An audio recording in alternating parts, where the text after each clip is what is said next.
জায়গায় আছে বুঝেছেন, পোলট্রি মুরগির নাম শুনলেই সে নাক ছিটকতি থাকে বুঝেছেন। ও মা গো মা, খাও না ভালো কথা, তা নাক ছিটকানোর কি আছে? অনেকেই তো অনেকটা খায় না, তাই বলে কি নাক ছিটকতি হবে? যেরাম হইলো আমার মনুর বাবা, উনি হলো নাক ছিটকতিই থাকে বুঝেছেন। কয় পোলট্রি মাংস খাওয়া যাবে না, পোলট্রি মাংস কিনবো না।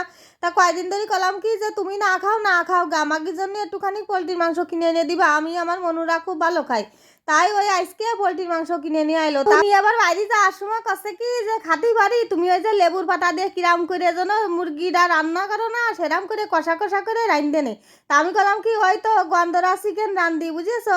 তা যাই হোক কিরাম করে রান্নাম সেইটাই আপনাদের সাথে আজকে শেয়ার করবো। সেই গন্ধরা চিকেনটা একদম কষা কষা রান্না হয়, বেশি করে রসুন দিয়ে খাতি যা স্বাদ লাগে তার কি কব। নমস্কার সবাই, কিরাম আছেন? আশা করি সবাই ভালো আছেন। তাহলে চলেন দেখাই কি দিয়ে কিরাম করে রান্ধি সেই গন্ধরা চিকেনটা। তাই এই যে কড়াইতে কিন্তু জল টকবক করে ফুটবে, এই জলটা কিন্তু এখনো ফুটে পারিনি, মানে আস্তে আস্তে ফুটবে। তার মধ্যে কিন্তু হলুদ লবণ সব কিছু কিন্তু আমি দিয়ে দিচ্ছি আস্তে আস্তে করে। দেখেন জলটা কিন্তু ফুটবে, খানিক্ষণ ফুটতে দিতে হবে বুঝেছেন। আর এই রংটা এরম হয়ে গেছে, তাই কি আর এই যে হলুদ লবণ জল কিন্তু ফুটে গেছে। আমি এই যে এবার সেই মুরগিটা কাটে কুটে গুছায়ে ধুয়ে দিলাম, সেই মুরগির মাংসকটুক এইবার হলো সেই জলের মধ্যে ছাড়িয়ে দিচ্ছি।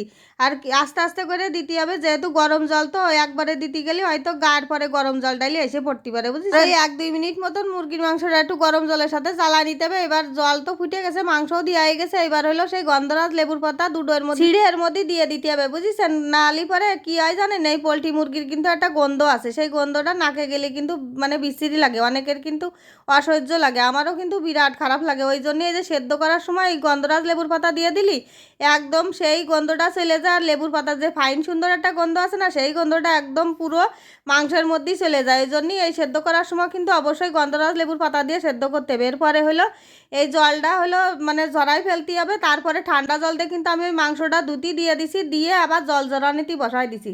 মানে ওই মাংস সেদ্ধ করার পরেও আবার ঠান্ডা জল দিয়ে ধুয়ে নিছি। দেখেছেন কি সুন্দর এবার মাংস সিয়ারা হয়ে গেছে। এবার ধুয়ে টুয়ে নিয়ে এবার তেলের পরে দিয়ে দিছি একবারে। কিন্তু আগে হলো আমি কোনো মশলাপাতি দিয়ে দিইনি বুঝেছেন। আগে হলো সেই মুরগির মাংসটা দিয়ে দিছি, দিয়ে ভালো করে সেই মাছ ভাজার মতো ফাইন কায়দা করে ভাইজে নিতে হবে। ভাইজে নিলি পরে দেই পোলট্রির কোয়ানে কি গন্ধ লাগে। যারা খাসির মাংস খাতি পছন্দ করে, পোলট্রির মাংস খাতেই চায় না, তারা একবার কিন্তু এরম করে ট্রাই করে দেখতে পারেন। খাতি একদম এত ভালো লাগবে, মনে হবে যে মাঝে মধ্যে একটু পোলট্রির মাংস কিনে এনে ঠিক এরম কান্দরা চিকেন বানাই খাই বুঝেছেন। তাই যে মাংসটা কিন্তু ভাজা হয়ে গেছে, দিক কিন্তু আমি মশলা বানাই রাখিছি, পেঁয়াজ রসুন আদা জিরে বাটা। তা হলো মশলা দেওয়ার আগে এই যে রসুন ছুলে দিলাম, সেই রসুন হলো দিয়ে দিচ্ছি বুঝেছেন। কয়টা রসুন দিতে হবে, আর রসুন দিলে কিন্তু ফাইন কায়দার লাগে মাংস খাতে। আমার তো কোনো মানে মাংস রান্না করলে যদি খাসির মাংস মুরগির মাংস যাই রান্না করি কেন, আমার এই যে রসুনের মধ্যে দিলি খাতি যে কী ভালো লাগে তার কি কবার। রসুন সবাই কিন্তু আমাদের বাড়ির কম বেশি খাতি ভালোই বাসে। আর এদিকে কিন্তু মশলাটুক দিয়ে দিছি বুঝেছেন। এর মধ্যে কোনো জাল বাটা নাই, দেবো হইলো জালের গুঁড়ো। ওই জন্য আর আজকে জাল বাটিনি, অন্য দিন হইলো শুকনো জাল বাইটে দিই, তা শুকনো জাল ছিল না বুঝেছেন। ওই জন্যই শুকনো জালের গুঁড়ো দিলাম কিনা তা। তা যাই হোক এই যে লবণ দিয়ে দিচ্ছি, আর লবণ কিন্তু অল্প পরিমাণে দিতে হবে, কারণ ওই যে মুরগির মাংসটা সেদ্ধ করিলাম না, সেই সময় তো লবণ দিয়ে দিলাম খানিকটে, ওই জন্যই অল্প পরিমাণে লবণ দিতে হবে। তারপরে যদি দিতে হয় সেটা হলো একটুখানি রান্না করা নামানোর আগে টেস্ট করে তারপরে দিতে হবে বুঝেছেন। তাই যে হলুদও কিন্তু খানিকটা দিয়ে দিছি। এইবার দিয়ে দিছি জালের গুঁড়ো, বেশ জালের গুঁড়ো দিয়ে দিলাম, কারণ কি একটু ঝাল ঝাল না হলে কিন্তু এই মাংসটা আবার খাতি সেরকম একটা স্বাদ লাগে না। ওই জন্য একটু বেশি করে খানিকটা জালের গুঁড়ো দিয়ে দিছি।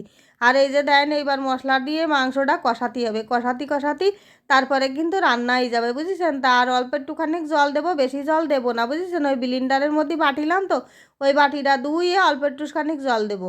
আর এই মাংসতে জল যা বেরোবে ওতেই রান্না বান্না সব কিছু হয়ে যাবে আস্তে আস্তে। কিন্তু এ দেখছেন কী সুন্দর রং চলে এসেছে, আর সে কী সুন্দর গন্ধ বেরোচ্ছে বুঝেছেন। আমার ছেলেরা আবার আজকে শুক্রবার তো, তা বাইরে এলো খেলতে গেছে, তা ওই রাস্তাতে এসে কষছে, ও মামা তোমার এই মাংস রাঁধতিস না, মাংস রান্নার গন্ধটা রাস্তাতে পাওয়া যাচ্ছে বুঝেছেন। তাহলে এরামে সুন্দর সেন্ট বেরোচ্ছে। যে বাটিটা ধুয়ে জলটুক দিয়ে দিলাম, মশলা ধোয়া জল বুঝেছেন, এই জলটুক দিয়ে কিন্তু রান্না বান্না হবে। তাই যে আস্তে আস্তে করে একটু ডাক না দিলেও হয় না দিলেও হয়। আর রসুন কয়টা আগে ভাগে দিয়ে দিছি কি জন্যই কম দিনই, নয়তো তো সেদ্ধ হবে না, কারণ এতে তার বেশি জল দেবো না। আর যে এক কড়াই জল দিয়ে জ্বালাবো তাহলে রসুন যাবে সেদ্ধ হয়ে, পরে দিলেই হবে না, সেই জন্যই বুঝেছেন। অনেক সময় রসুন পরে দিলেই হয়, কিন্তু এটা তা না, অল্প একটু জল দিয়ে রান্না হবে। সেই জন্যই রসুনটা আগে ভাগে দেওয়াই গেছে। আর দেখছেন কি সুন্দর রং ছাড়িয়েছে আজকে, যেন মাংসের রংটা বেশি হয়েছে কি জন্যই কদিনই ওই যে জালের গুঁড়ো দিছি না ওই জন্যই বুঝেছেন। তাই যে কষানো হয়ে গেছে একদম সেই কড়াইতে লেগে লেগে যাচ্ছে বুঝেছেন, মশলাপাতিগুলা তেল ছেড়ে দিচ্ছে কি সুন্দর দেখেছেন। তাই আমার মনে আছে কি এতে সামান্য একটুখানি জল লাগবে না, তাই একটুখানি জলও দিয়ে দিলাম বুঝেছেন একটুখানি। আর এই যে গরম মশলার গুঁড়ো দিয়ে দিছি কিন্তু, আর এই গরম মশলার গুঁড়ো দিয়েই সাথে সাথে কিন্তু ওই মাংস ডাইলও নামানো যাবে না, একটুখানি নাড়তে চাড়তে হবে, মানে আবার খানিকক্ষণ তেলের পরে বাজ দিয়ে হবে বুঝেছেন। তাই যে অল্প একটুখানি জল দিয়ে দিলাম, দেওয়ার পরে কিন্তু এরকম রং এসে গেছে বুঝেছেন। তাই এই যে এখন কিন্তু সেই আসল পালা মানে দিনই কি ওই যে সেই গন্ধরাজ লেবুর পাতা কিন্তু এখনে দিয়ে দিতে হবে, তা 3-4টে গন্ধরাজ লেবুর পাতা এখনে কিন্তু ওই মাংসের মধ্যে দিয়ে দেবো, কারণ মাংসটা কিন্তু রান্না হয়ে গেছে। এই যে 3-4টে পাতা এখনে দিয়ে দিছি। আর এই পাতা দেওয়ার পরে কিন্তু জাল দেওয়া যাবে না, বেশি জাল দিলে আবার কিন্তু অন্য কায়দার গন্ধ হয়ে যাবে বুঝেছেন। বেশি মানে লেবুর পাতা দেখবেন বেশি জাল দিলে একটু তিতকুটে একটা গন্ধ ভাব এসে যায়, সেই আসল যে গন্ধরাজ লেবুর গন্ধটা সেটা কিন্তু থাকে না। সেই জন্যই বেশিক্ষণ জাল দিইনি, পাতাটা দেওয়ার সাথে সাথেই কিন্তু এখন মাংসটা নামাই দেবো, দেখবেন পাতাটা একদম টাটকা টাটকাই থাকবে না।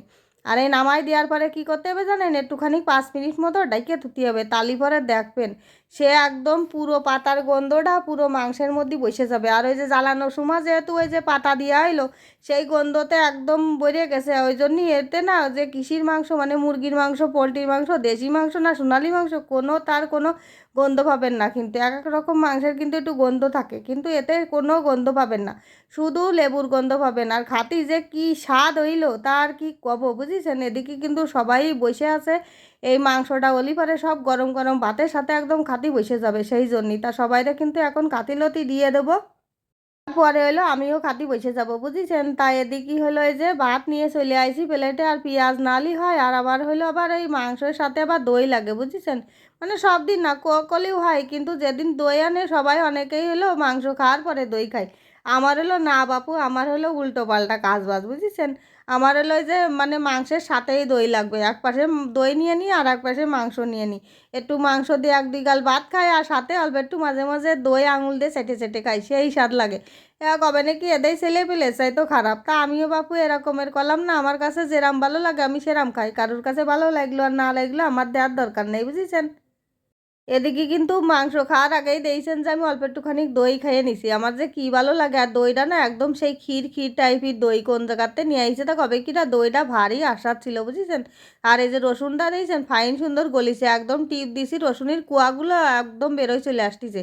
আর আমি আবার 2টো রসুন নিছি, করলাম না রসুন কাতি আমার কাছে বিশাল ভালো লাগে, আর মাংসের রসুন কাতি তো সেই লাগে, সেই জন্যই 2টো রসুন নিছি। আর একটু রসুনের কুয়াগুলো দিয়ে একটু পেঁয়াজ দিয়ে তারপরে একটু ঝোল দিয়ে একটু মাংস ছিঁড়ে নিয়ে খাতি যে কী স্বাদ লাগদিছে। আর সত্যি কথা মাংসটা যে খাতি কী দারুণ হয়েছে তার কি কব, সবাই খাইয়ে খুব প্রশংসা করতেছে বুঝেছেন। এত কষ্ট করে রাইন্দে সবাই যদি একটু প্রশংসা করে তাহলে কি যে ভালো লাগে, আর মনে হয় কি প্রতিদিন ওকে ভালো ভালো রাইন্দে বাইন্দে খাওয়ায়। আর যদি যেদিন কয় 2-1 দিন তো রান্নাবান্না এদিক ওদিক একটু হতেই পারে বুঝেছেন, রান্নাবান্নার ব্যাপার। যেদিন কয় যে লবণ বেশি হয়েছে জাল বেশি হয়েছে সেদিন মনে হয় কি ইগেরা রাইন্দেই খাওয়াবো না। তা যাই হোক, আমার এই ভিডিওটা যদি আপনাদের কাছে ভালো লাগে অবশ্যই লাইক কমেন্ট শেয়ার করবেন, সবাই ভালো থাকবেন, টাটা।